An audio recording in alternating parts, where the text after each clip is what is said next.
Boa noite, muito obrigado por me receber aí na sua casa, no seu celular, no seu computador, no seu tablet. Que momento, novamente, um momento de muita alegria por saber que a igreja, como cantaram aqui os componentes do Cânticos, a igreja vai triunfar, nós queremos triunfar com ela. E num sábado à noite ver milhares de pessoas conectadas em volta da palavra de Deus, isso realmente é algo muito especial, é um momento muito especial. E nós louvamos a Deus por isso. Esperamos que você esteja conosco até a meia-noite. Teremos aqui muitas bênçãos ainda reservadas por Deus para todos nós, com certeza. Eu quero, antes de começar a falar do tema que me coube, divulgar aqui pelo menos 2 livros que eu creio seria muito bom nesse momento diferente pelo qual a humanidade passa. Seria muito bom que você lesse e estudasse. Um deles é o livro Eventos Finais, de Ellen White. A Casa Publicadora Brasileira, por sinal, preparou um box, está lá no site da CPB, cpb.com.br, um box com 5 livros, um dos quais esse aqui, Eventos Finais, um livro para o nosso tempo. E o outro é um clássico do século XIX, eu estou relendo e que livro tremendo. Eu, quando conheci o Evangelho, depois da Bíblia, foi o livro que mais trouxe impacto sobre a minha vida. Quer saber qual é? O Grande Conflito, da mesma autora do Eventos Finais, Ellen White. É um livro que precisa ser lido e, se você já leu, reler. Quem sabe, segunda, terceira, quarta vez, não sei, porque realmente fala ao nosso tempo, esclarece muitas questões para as quais as pessoas encontram muitas dúvidas nesse momento da história, e eu creio valeria a pena você conhecer esse material, também da CPB, Casa Publicadora Brasileira. Ok? Muito bem. O tema, eu dei um título aqui, talvez meio estranho para você, Data de Aniversário Errada. Eu quero contar aqui uma história, a história da senhora Sandra Blackman. Por mais de 50 anos, essa senhora celebrou o aniversário dela, a suposta data de nascimento, no dia 10 de novembro. Até que um dia, ao verificar mais atentamente a sua certidão de nascimento, ela percebeu que havia algo errado. Na verdade, ela tinha nascido no dia 11 de novembro. E para piorar a história, que é real, uma história real, ela descobriu que na escola primária havia um registro de que ela tinha nascido, na verdade, dia 12 de novembro. Uma bagunça total, aí você percebe, né? E ela acabou optando, então, por celebrar daí para frente o aniversário no dia 10, porque já estava acostumada com isso. Eu quero te perguntar uma coisa. O que você acharia se alguém chegasse para você e dissesse, amigo, você nasceu, vamos pegar aqui a minha data de aniversário, 2 de março. Mas daqui para frente, nós queremos que você comemore seu aniversário no dia 3 de março. O que você acharia disso? Seria um pedido bem estranho, não é verdade? Afinal, ninguém pode mudar a sua data de nascimento. Você nasceu naquele dia e ponto. Você tem que comemorar o dia que você nasceu. Você tem que celebrar o dia que você nasceu no dia correto. Essa senhora teve problemas com isso, né? E aí foi uma confusão tremenda. Bem, eu não sei se você sabe, mas se sabe eu vou reafirmar para você. O planeta Terra, ou pelo menos a vida na Terra, tem também data de aniversário. Existe um dia específico que foi reservado por Deus. E eu quero te convidar a abrir a Bíblia agora comigo, em Gênesis capítulo 2, melhor dizendo, Gênesis capítulo 2, versos 1 a 3. E aqui nós vamos então descobrir, ou rever, ou relembrar, o dia do aniversário da vida na terra. Diz assim o texto lá em Gênesis 2, de 1 a 3, assim pois foram acabados os céus e a terra, e todo o seu exército, e havendo Deus terminado no dia 7º a sua obra que fizera, descansou nesse dia de toda a sua obra que tinha feito. E abençoou Deus o dia 7º e o santificou, porque nele descansou de toda a obra que como Criador fizera. Acabamos então de descobrir o dia de aniversário da terra. É o sábado. Deus cria a vida, organiza a terra, a povoa com seres vivos, animais e vegetais, e reserva então o 7º dia, o sábado, portanto, que no hebraico são 3 letrinhas, SBT ou Shabbat, mais no sentido de uma pausa contemplativa, como um pintor que termina uma obra-prima, e depois se afasta um pouquinho para contemplar o que fez. Deus convida Adão e Eva, que certamente não estavam cansados fisicamente, porque haviam acabado de ser criados. Deus os convida para celebrar a criação e então estabelece esse dia como o aniversário da Terra, o aniversário da criação da vida neste planeta. E Deus faz 3 coisas ali. Ele descansa, embora Deus não se canse, como diz Isaías 40, 28, portanto, mais uma vez o conceito de pausa contemplativa. Deus, ele pausa, ele abençoa e santifica. E você sabe muito bem que o que Deus abençoa não pode ser desabençoado. Assim como uma data de aniversário não pode ser trocada por qualquer pessoa. É aquela data, é aquele dia. Queira ou não, aquele dia celebra realmente a criação do mundo.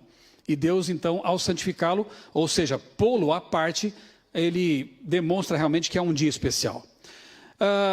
Eu sei que algumas pessoas, talvez, que estejam me ouvindo agora, pensem o seguinte: mas esse relato aí da criação não é mítico, não é apenas uma alegoria? Será que nós podemos fundamentar a nossa crença de que o sábado é o dia da criação, é o memorial da criação, com base num capítulo que alguns têm por metafórico ou por simbólico? Só para você lembrar, Jesus era criacionista. E não podia ser diferente, não é? Porque foi ele quem criou. Lá em João capítulo 1, verso 1, é dito que, de 1 a 3, né? É dito que Jesus é o próprio agente criador. Então, se ele criou, ele sabe muito bem que Adão e Eva existiram. E, na verdade, como dizem esses textos aí na tela, o próprio mandamento do sábado, lá em Êxodo 20, verso 11, relembra que foi nesse dia que Deus criou céus, terra e mar. Ou seja, o mandamento só faz sentido se nós crermos que a semana da criação é histórica, é literal. Em Marcos 10, 6, Deus fala que, Jesus diz que Deus fez homem e mulher e os uniu pela sagrada cerimônia do casamento. Se nós não crermos que Gênesis, os primeiros capítulos são literais, o casamento perde sentido e infelizmente tem perdido, por causa disso mesmo. Pela relativização do relato da criação. Há muitas pessoas hoje que acham que casamento é apenas uma união civil ou algo parecido. Não. O casamento, quando feito da forma como a Bíblia estabelece, uma união heteromonogâmica, ele é uma instituição que, como o sábado, vem lá do Éden, criada por Deus. Portanto, literal. Jesus se referiu a Adão e Eva como personagens históricos. Lá em Romanos 5,12, Paulo faz a mesma coisa. Por um só homem, ou seja, Adão, o pecado entrou no mundo. Paulo considerava Adão como personagem literal, histórico, real. Marcos 24, 37 e 39, ali Jesus relaciona o dilúvio à sua segunda vinda. Portanto, 2 eventos históricos, um futuro e um passado. Se o dilúvio não aconteceu, como está na Bíblia, por que vamos crer que a segunda vinda vai acontecer? Mas eu creio nas duas coisas, porque eu creio na palavra de Deus, na historicidade desses relatos. Lucas 3 fala ali traz a genealogias, e ali nos nomes, entre os nomes reais, estão os nomes de Adão e Eva. Estão ali personagens que alguns têm por míticos. E Apocalipse 14, 7, então você vê que de ponta a ponta a Bíblia apresenta o fato de que Deus é criador e de que a semana da criação é literal. Fez o céu, a terra, o mar e as fontes das águas. Na verdade é a pregação das 3 mensagens angélicas ali, né? Só para você lembrar que, na verdade, nós temos sim fundamentação bíblica para considerar o sábado, o dia da criação, o 4º mandamento da lei de Deus, celebrando aí o aniversário da criação. Há outras evidências interessantes, né? Cada dia, e dia aqui no relato da criação é Ion, no hebraico, e não Eon, que quer dizer era.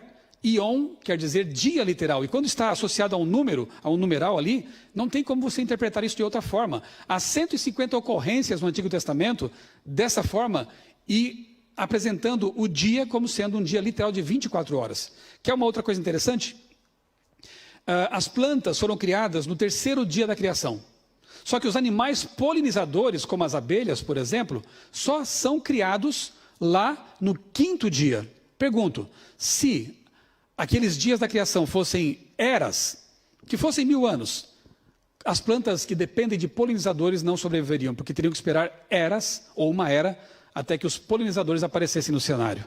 Não tem como você defender, a menos que você viole o texto bíblico e a própria lógica, defender a ideia de que seriam eras e não dias literais de 24 horas. Portanto, nós guardamos o sábado. Por quê? Porque ele pertence a uma semana literal, aquela primeira semana maravilhosa em que Deus criou a vida, povoou o planeta Terra com vida, tendo deixado então o sétimo dia como memorial, um templo no tempo. Só para os judeus? Obviamente que não. Acabei de dizer que Adão e Eva foram os primeiros a guardar o sábado. E eles não eram judeus, não eram brasileiros, chineses, americanos, eram homem e mulher, humanidade. Além de que, Marcos 2, 27 diz que o sábado foi estabelecido por causa do homem, aqui nesse caso o antropós, ser humano, e não o homem por causa do sábado. O sábado foi dado para a humanidade. Todos são convidados a participar dessa bênção maravilhosa de celebrar toda semana a criação de Deus. Como eu disse, é uma catedral universal no tempo. Os 10 mandamentos, neles está o sábado, o quarto mandamento, uma celebração da criação também. Isaías 56, 2 a 7, Isaías 58, Isaías 66, o tempo não permite que nós leiamos os textos, mas você pode depois voltar a esse vídeo, pode anotar aí, depois conferir. Esses textos apresentam a universalidade do sábado, a abrangência do sábado e a perpetuidade do sábado, porque Isaías 66 afirma que na nova terra, veja só, após a volta de Cristo, os salvos continuarão se reunindo aos sábados para celebrar o nosso Deus Criador. Muito bem, Lucas 4,16 afirma que Jesus, como era seu costume, guardava o sábado. Obviamente, ele não podia fazer diferente disso. Lucas 23 afirma que mesmo após a morte de Cristo, as mulheres e os seus servos fiéis, os discípulos, continuaram guardando o sábado. Não houve alteração nenhuma, e seria muito estranho Deus mudar o dia de aniversário da terra, não é verdade? O dia permanece. O Evangelho de Lucas foi escrito 30 anos após a morte de Cristo. O Evangelho de João foi escrito lá pelo ano 90 depois de Cristo, e não há qualquer indício nesses evangelhos que são póstumos, digamos assim, né, à morte de Cristo, de alteração na data, da mudança do aniversário. Jamais. Nenhum deles menciona qualquer mudança. Então, quando que essa história, essa mudança para o domingo acontece? Voltando no tempo, a gente vê o seguinte: soldados romanos trouxeram da Pérsia o culto ao sol. Aureliano estabeleceu em 270 depois de Cristo o culto ao Sol Invictus. Em 321, é só você pegar qualquer enciclopédia, você vai conferir isso. Constantino promulgou a primeira, digamos assim, lei dominical. E ele então estabelece o domingo, né, como um dia de repouso para todas as pessoas. Claro que isso não contou com a aprovação de Deus de forma alguma, não é verdade? Infelizmente, isso passou para a humanidade. E eu quero mostrar para você aqui, trazer uma informação para você, e ao fazer isso eu quero fazer com todo respeito, com toda a consideração para com os nossos irmãos católicos, evangélicos, quaisquer pessoas que estejam nos assistindo nesse momento. Mas uma coisa é certa, a gente fala a verdade por amor. Há muitas pessoas que mascaram a verdade e com isso demonstram desrespeito e falta de amor.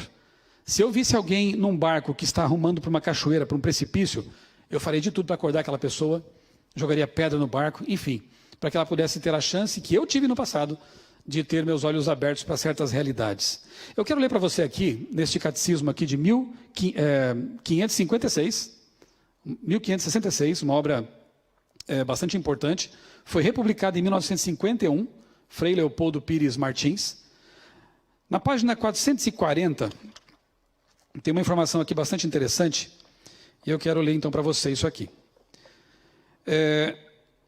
No catecismo, a gente encontra uma admissão de mudança pelo poder atribuído ou assumido pela igreja de então, para então trocar a celebração do sábado para o domingo. Ou seja, isso vem lá do Império Romano e, infelizmente, é transferido para o cristianismo por meio dessa determinação, dessa mudança aqui. Só que, obviamente, isso não conta com o aval da palavra de Deus. Na verdade, a Bíblia fala de uma restauração desse mandamento, da restauração do dia do aniversário da criação. Lá em Daniel capítulo 7, verso 25, é dito que um poder representado lá pela ponta pequena, né, pelo chifre pequeno, que em Apocalipse é a besta, né, uma das bestas, esse poder ele se atreveria a mudar a lei de Deus, alterar os mandamentos de Deus. Mas em Ezequiel 20, 20 é dito que o sinal de Deus, o selo de Deus, ele está ali no mandamento do sábado. Mas por que você afirma isso? Bem, Apocalipse fala de uma marca da besta e também fala de um selo de Deus que será aplicado sobre a mente das pessoas. Interessante que a marca de Deus só pode ser assumida intelectualmente. Eu guardo o sábado porque eu creio nisso, porque está na Bíblia Sagrada, porque é um mandamento divino e não de homens.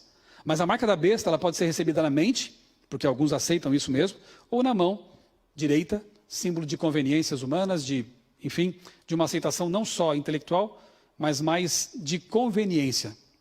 E Apocalipse 13 fala disso aí, Apocalipse 14, 6 e 7, também falam esses versos de uma restauração, de uma pregação final sobre o planeta Terra, e está sendo feita nessa noite, por sinal, que diz: temei a Deus e dá-lhe glória, porque é vinda a hora do seu juízo.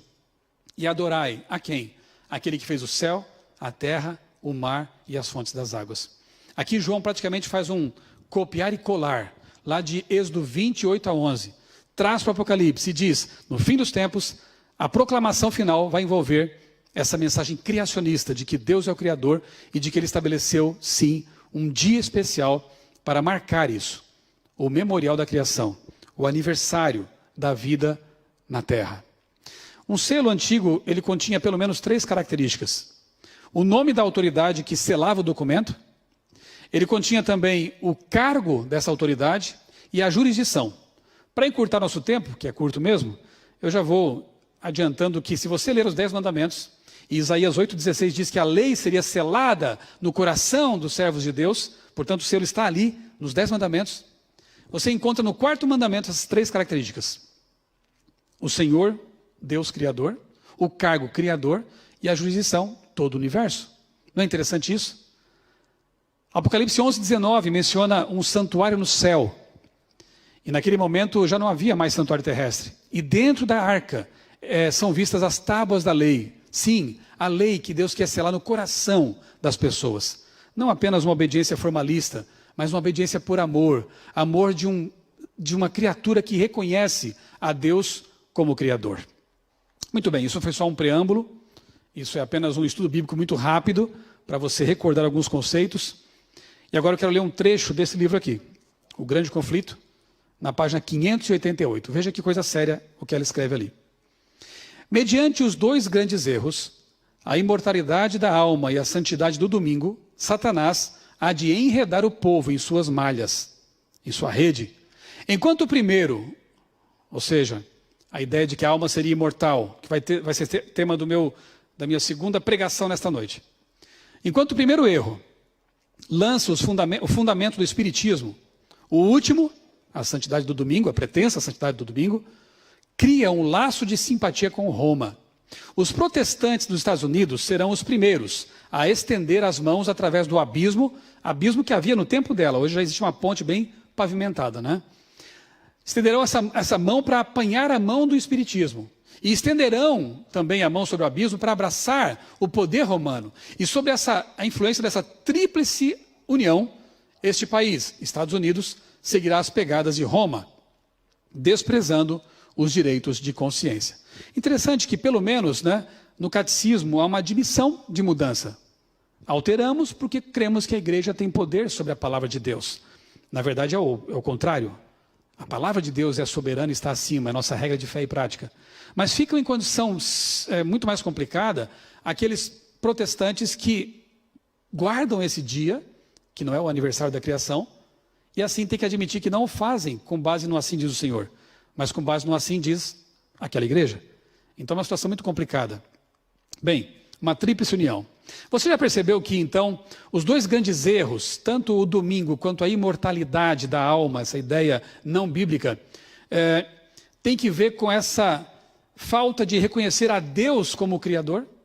Olha o que diz lá em Gênesis 3, 4 e 5. Alguns dizem que é o capítulo mais triste da Bíblia, que é quando Adão e Eva, aceitando o engano de Satanás, se rebelam contra Deus.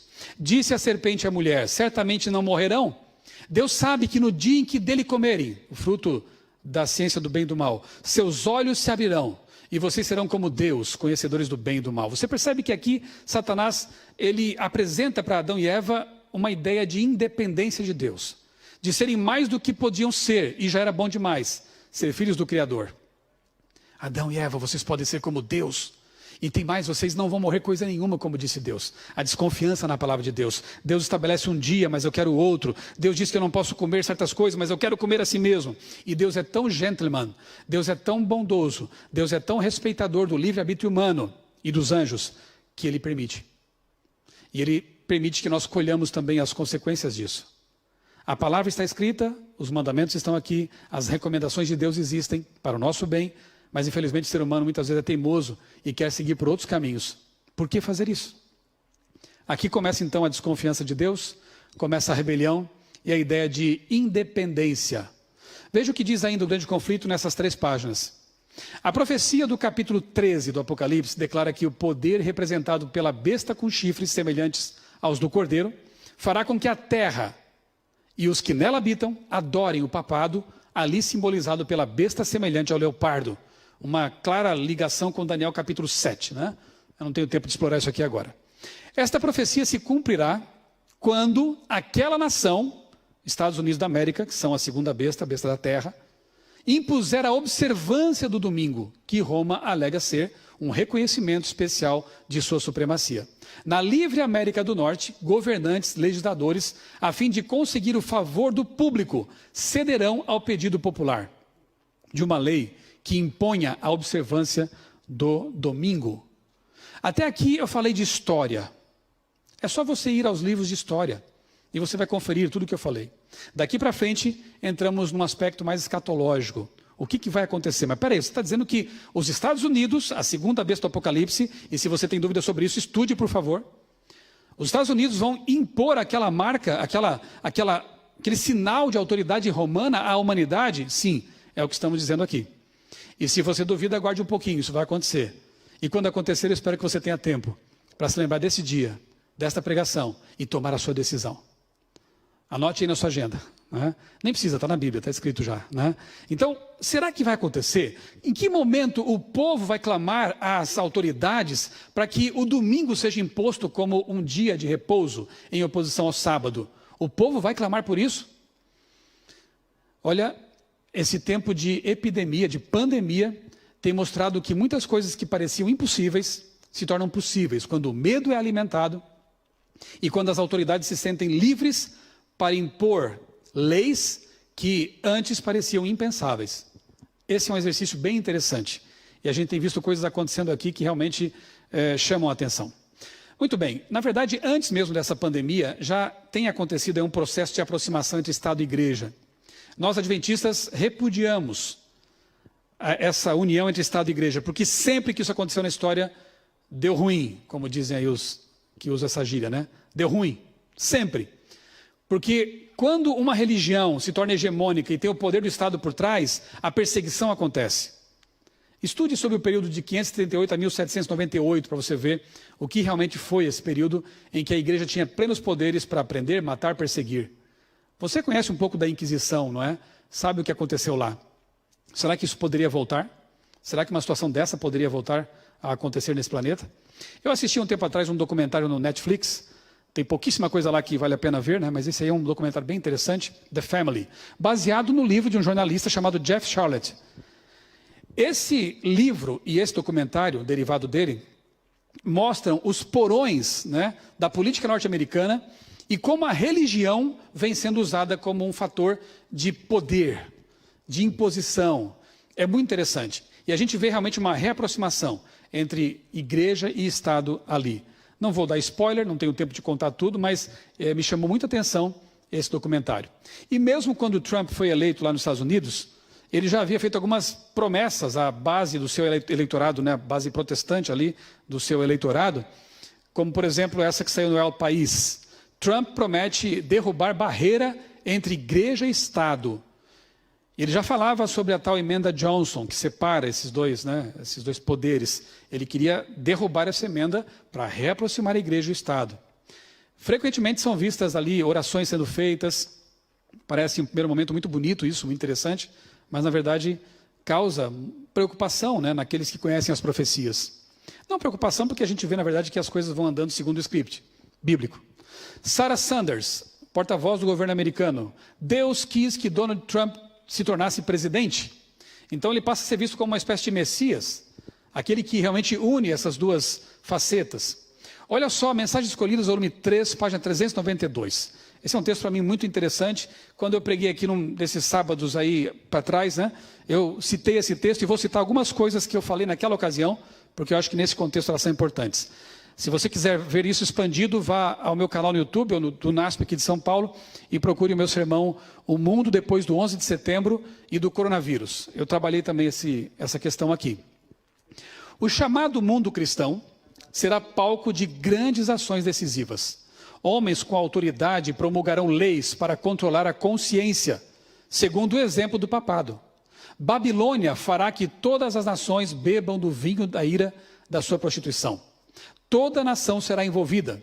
João, o revelador, declara o seguinte sobre esse tempo: tem estes um só pensamento.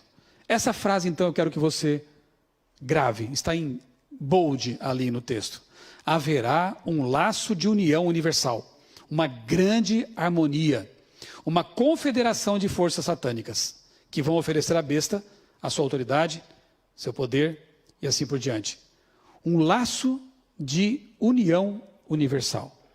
Que laço seria esse capaz de unir forças aparentemente tão díspares, não é? Criar realmente uma confederação tão forte e que um cenário que possibilite que o povo peça às autoridades que imponham realmente essa lei dominical. Me acompanhem por aqui. Naquela ocasião eu citei esse livro, e volto a citá-lo, de um grande pensador francês chamado Pascal Bernardin, O Império Ecológico, uma obra reveladora. E o que me chama a atenção, e eu repito aqui, né? Autores não cristãos percebendo coisas que os cristãos deveriam estar, para as quais deveriam estar muito atentos, né? Como, por exemplo, aqui nesse livro, Bernardin diz o seguinte: um discurso onipresente monopoliza as mídias. Nesse momento é a pandemia, mas antes e depois disso, você vai entender que discurso é esse. Uma nova ideologia parece estar emergindo. Não estaríamos em presença de um discurso totalitário, mascarado, cujas potencialidades revolucionárias foram gravemente subestimadas? Não estaríamos testemunhando a subversão da verdadeira ecologia? E ele expressa aqui uma coisa que nós pensamos, né? Mordomia com respeito à ecologia. Olha só, aquela que é respeito pela obra do Criador. Olha que interessante. Não parece um cristão bíblico falando aqui? A nova ideologia deverá fornecer um princípio central e unificador. Lembra o que Ellen White escreveu? Haverá um laço de união universal. Ele chama de princípio central unificador, em torno do qual a sociedade mundial poderá se construir e se definir. Esse princípio deverá formá-la por inteiro, permiti-la definir tanto os objetivos sociais quanto as normas de comportamento individual. Será aceito pelos povos do Ocidente e do Oriente, do Norte e do Sul. Ele deverá evitar confrontar qualquer sensibilidade religiosa ou filosófica, mas, ao contrário, fazer avançar a causa sincretista e a aparição de uma nova religião mundial. Esse princípio deverá também permitir ao poder mundial intervir, diretamente ou não, em todos os setores da sociedade. Ele deverá permitir a instauração de um governo mundial. Uma religião mundial e um governo mundial. Olha que interessante. E já tem vozes neste momento de pandemia clamando, sim, por um governo mundial, para que alguma coisa possa ser feita em âmbito planetário, não é? Vozes estão clamando.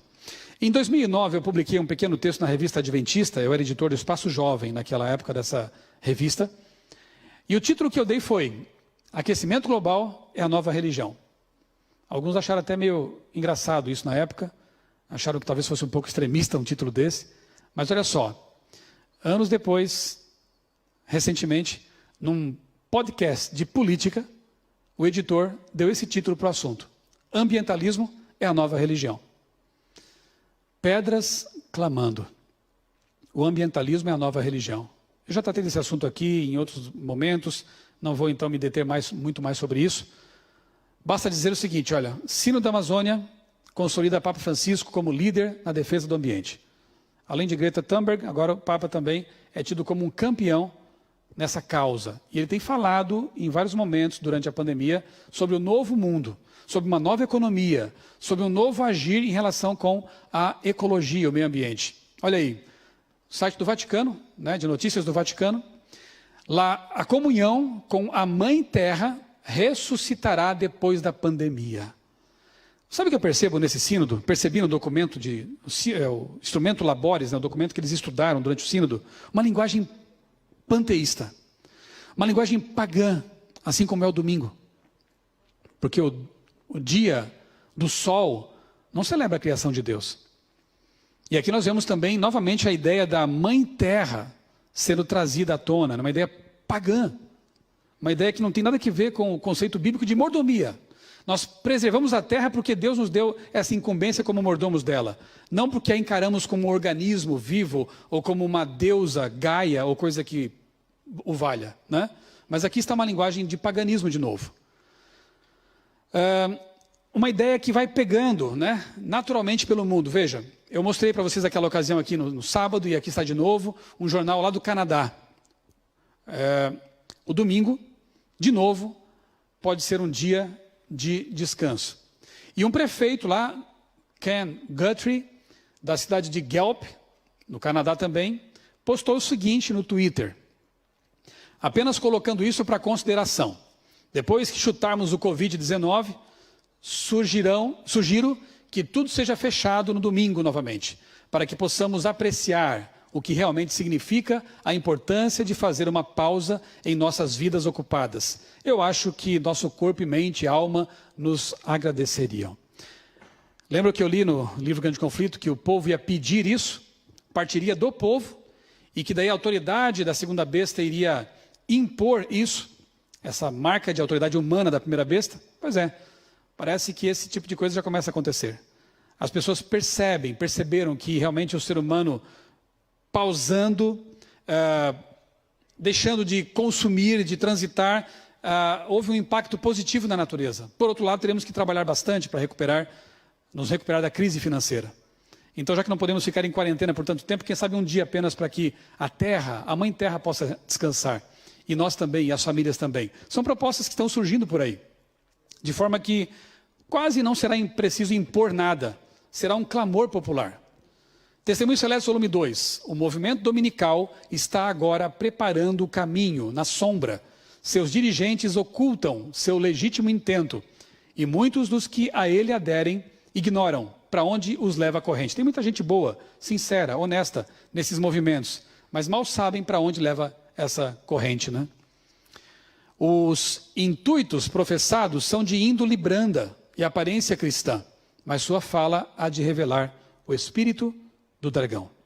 Logo mais, o pastor Vinícius vai falar sobre um decreto que vai ser adicional ao dominical, um decreto de morte. Então, como diz Ellen White aqui, as pessoas ignoram para onde as coisas estão caminhando. O perigo, né, que nos ameaça, que ronda aí o mundo. Outro autor que viu coisas que alguns cristãos não estão vendo. Faleceu este ano, recentemente. Uma perda tremenda. Um grande filósofo, Roger Scruton. No livro Filosofia Verde, ele escreveu: previsões alarmistas desse tipo são recorrentes na história. E há um bom motivo para isso. Alarmes transformam problemas em emergência. Estamos vendo acontecer isso agora. Alarmes transformam problemas em emergências, levando o andamento normal e diário da política a uma interrupção abrupta. Diante de uma emergência, preparamo-nos para obedecer, seguir líderes e nos proteger. As pessoas que cobiçam políticas centralizadoras, de cima para baixo, têm as emergências em alta conta. Não preciso nem falar muito sobre isso, você acompanha os noticiários. Nós vimos no carro conversando sobre isso, né, pastor Vinícius? Em poucos dias, todo mundo foi obrigado a usar máscaras. Em poucos dias, o comércio teve que fechar. A mídia conseguiu alcançar as pessoas rapidamente com essas determinações, né, dos governantes. As coisas hoje em dia são muito rápidas, muito fáceis. E eu queria que Roger Scruton estivesse vivo agora, para ver que realmente o seu vaticínio, né, aconteceu. Em pequena escala agora, em muito maior escala daqui a pouco, no futuro. Ana Paula Henkel, aquela famosa jogadora de vôlei do Brasil, campeã, ela mora nos Estados Unidos, ela faz muitos comentários sobre política, sobre economia também, americana, né? E no Twitter, acho que foi ontem, anteontem, não me recordo agora, ela escreveu o seguinte: soldar portas de estabelecimentos que pagam seus impostos em dia, em nome de um suposto bem público, algemar e prender trabalhadores que não cometeram crime algum, fechar ruas, esse é o novo normal? Podemos ser responsáveis, mas nossas liberdades são inegociáveis. Acorda, Brasil. Não vou entrar no mérito de se isso é correto ou não, mas o exercício é interessante. Você percebe? Liberdades individuais sendo tolhidas. Pessoas sendo acostumadas a obedecer, alimentadas pelo medo. Real ou não, mas alimentadas pelo medo. Isso é engenharia social. Isso é instinto de rebanho sendo usado. E nós veremos cada vez mais esse tipo de coisa acontecer. Uma geração foi preparada para isso. E eu quero concluir, nos minutos que eu não tenho mais, eu acho até, ok? Fazendo um paralelo muito claro entre dois capítulos da Bíblia, que fica fácil até decorar, porque tem 3 nos dois. Daniel 3 e Apocalipse 13. O que há de semelhante ali? Bem, tarefa de casa, você vai ler então Daniel 3 e depois comparar com Apocalipse 13, tá bom? Daniel 3 fala da recusa de 3 jovens fiéis de se prostrar diante de uma estátua cujas medidas estranhas eram de 60 côvados por 6. Olha que medida estranha, né? Era uma haste, né? Comprida. Na verdade, segundo estudiosos desses livros aí, de Daniel, o 6 aí, o múltiplo de 6 representava o panteão babilônico. Portanto, aqueles jovens sabiam que não era só se prostrar diante de uma imagem. Ao se prostrarem, eles estariam reconhecendo os deuses babilônicos, os deuses que não eram Deus, deuses inventados pelo ser humano. Portanto, estariam se prostrando diante de uma autoridade humana. E eles se recusaram a fazer isso. E disseram: olha, nós vamos adorar só o nosso Deus. E se ele quiser que a gente morra, assim vai ser. Preferimos morrer. Pense um pouco. Que tipo de cristãos estamos sendo hoje? Eu li uma vez uma frase bem interessante que diz: se você não tem uma causa pela qual morrer, não vale a pena viver por ela. Se você fosse colocado contra a parede para negar Deus em troca da sua vida, o que você faria? Se você não daria a sua vida por Deus e pela verdade, será que hoje vale a pena viver por ela? Será que o nosso cristianismo hoje é real? Ou é apenas um simulacro de cristianismo? É algo para se pensar, né? Lá naquela planície de Dura, infelizmente, estava lá o rei de Jerusalém. Ele se prostrou. Estavam ali outros judeus, eles se prostraram. Trazendo para hoje, estavam lá outros cristãos. Talvez pastores, padres, líderes, se prostraram. Mas 3 jovens disseram não para essa idolatria. Ficaram em pé. E por causa disso, sem saber se iriam ser livrados, foram lançados na fornalha superaquecida. Graças a Deus, eles foram livrados da morte. Outros cristãos não são, Deus é soberano. Alguns foram comidos por leões nas arenas. Outros foram mortos pela Santa Inquisição. Hoje alguns perdem emprego. Hoje alguns são perseguidos, criticados, humilhados, incompreendidos. Deus é soberano. Ele sabe se eu vou viver até a volta de Jesus ou não. Isso não me importa. O que me importa é estar nas mãos dele e servi-lo fielmente. Lá em Apocalipse 13, nós vemos praticamente uma reedição de Daniel 3. Agora aparece um número enigmático, 666. Olha a ponte. De novo, um número que representa um poder humano que usurpou, tentou pelo menos, usurpar a autoridade divina. Um poder humano que teve a arrogância blasfema de tirar o dia do aniversário da criação e colocar num outro dia que não tem nada a ver com isso. Um dia comum de trabalho.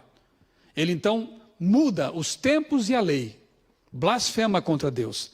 Ele tenta usurpar até o ministério intercessório de Cristo, Tamide, do santuário celestial, colocando em lugar de Cristo seres humanos pretensamente perdoadores de pecados.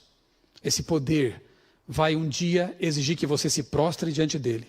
Esse poder um dia vai exigir que você receba a marca de sua autoridade.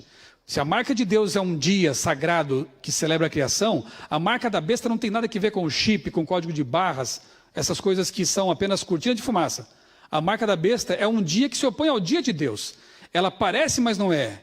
É como o anticristo, quer ser Cristo, mas nega Cristo. A marca da besta quer ser, mas não é. É o domingo. E muita gente não sabe disso. E por isso temos que falar, porque a gente ama as pessoas e quer que elas acordem para a realidade. Cuidado com certos vídeos sensacionalistas por aí, irmãos. Cuidado com informações sensacionalistas que apenas desviam o foco da realidade. Satanás não é tolo. Não iria colocar num simples chip de computador, um chip, biochip, não é? Algo que tem que ver com adoração consciente. Você um dia terá que ficar em pé ou se prostrar. Essa é a questão.